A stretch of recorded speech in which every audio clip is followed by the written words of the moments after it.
Hello बच्चों, चलिए प्रश्न को देखते हैं। तो दिया गया प्रश्न है कि अभिकथन है K2NiEDTA संकुल है K3AlC2O4 का होल थ्राइस की अपेक्षा अधिक स्थायी होता है। कारण निकल संक्रमण तत्व होता है जबकि एल्यूमिनियम असंक्रमण तत्व होता है। विकल्प ए है ए और आर दोनों सत्य है और आर ए की सही व्याख्या है। विकल्प बी है ए और आर दोनों सत्य हैं लेकिन आर ए की सही व्याख्या नहीं है। विकल्प सी है ए सत्य है लेकिन आर असत्य है। विकल्प डी है ए सत्य है लेकिन आर सत्य है। विकल्प ई है ए और आर दोनों असत्य है। तो हमें बताना है कि जो हमारा दिया गया कथन है वो सत्य है या नहीं है, और जो कारण है वो भी सत्य है या नहीं है। अगर सत्य है तो क्या ये हमारे कारण कथन को सही व्याख्या करता है। विकल्प हमें दिए गए हैं, सही विकल्प का चुनाव करना है। तो सबसे पहले हम क्या लिखेंगे, मुख्य अवधारणा। मुख्य अवधारणा, तो मुख्य अवधारणा क्या हो जाएगी, उपसय संयोजन, उपसय संयोजन यौगिक। तो अब हमें पता होना चाहिए कि उपसय संयोजन यौगिक होता क्या है, उसकी स्थायित्व का कारण क्या होता है, और जो लिगेंड है उसका टाइप क्या है उसमें भी हमें पता होना चाहिए। तो चलिए हम देखते हैं।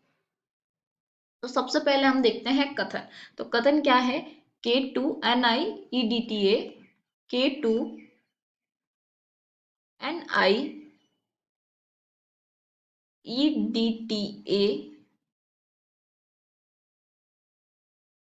तथा K3AlC2O4 का होल थ्राइस, यही है हमारे पास। तो ये बोला है कि ये वाला ज्यादा स्थायी है इससे। तो, तो क्या ये सत्य है, और सत्य है तो इसका कारण क्या है। तो सबसे पहले हमें लिगेंड का पता होना चाहिए कि ईडीटी क्या है। तो सबसे पहले हम देखते हैं कि ईडीटी है क्या। ईडीटीए, तो ये है हमारा ethylene diamine tetra acetate ion. ये क्या है,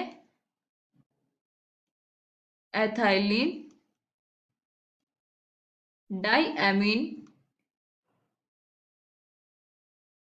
टेट्रा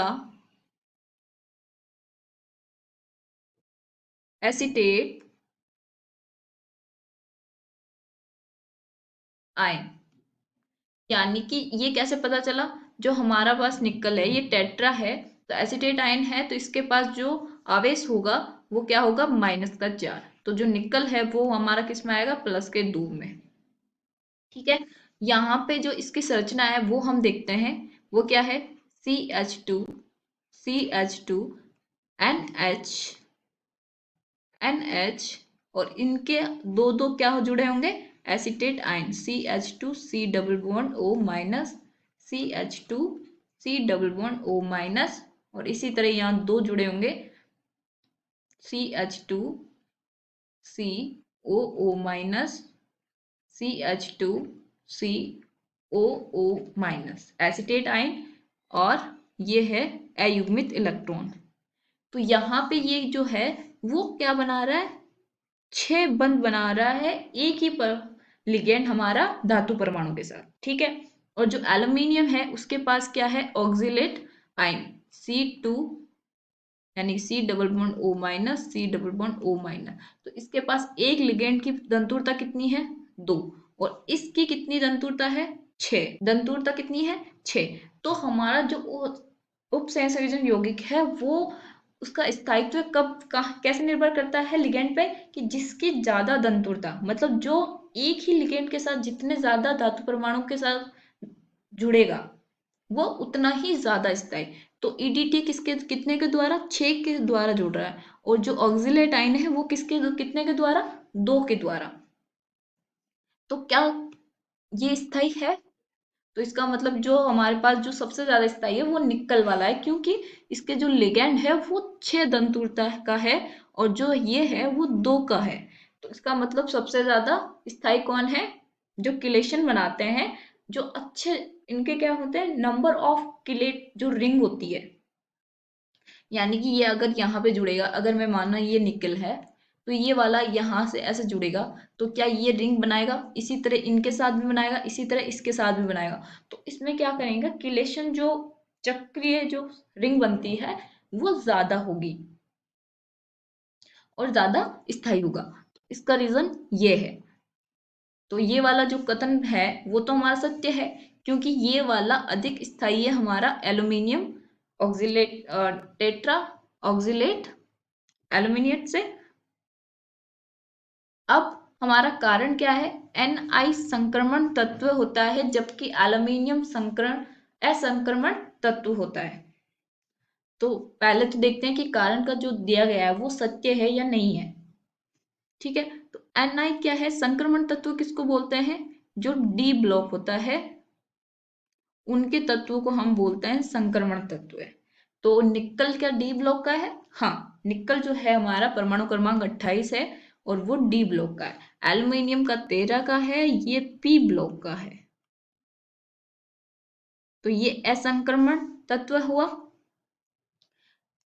तो क्या ये जो कारण है, जो कथन है हमारा कारण वाला, वो तो सत्य है ना, कि निकल जो है संक्रमण तत्व है, एल्यूमिनियम असंक्रमण तत्व है। तो इसका मतलब क्या हुआ कि जो आर है वो भी सत्य है और ए जो है वो भी क्या है? सत्य है। लेकिन क्या जो रीजन कारण दिया गया है, क्या वो हमारे कथन, पहले कथन की व्याख्या सही कर रहा है? नहीं, क्योंकि उसकी व्याख्या क्या है कि जो हमारे जितने ज्यादा दंतुटा उतने ज्यादा किलेशन बनेंगे, किलेशन जितने ज्यादा, रिंग जितनी ज्यादा उतने ज्यादा स्टेबल। तो इसका मतलब जो निकल का क्या की कारण सही व्याख्या है? नहीं। तो इसका मतलब जो विकल्प होगा हमारा वो कौन सा होगा कि ए और आर तो दोनों सत्य है, लेकिन आर ए की सही व्याख्या नहीं है। तो विकल्प बे होगा हमारा सही उत्तर। आशा करती हूँ आपको समझ में आया होगा। धन्यवाद।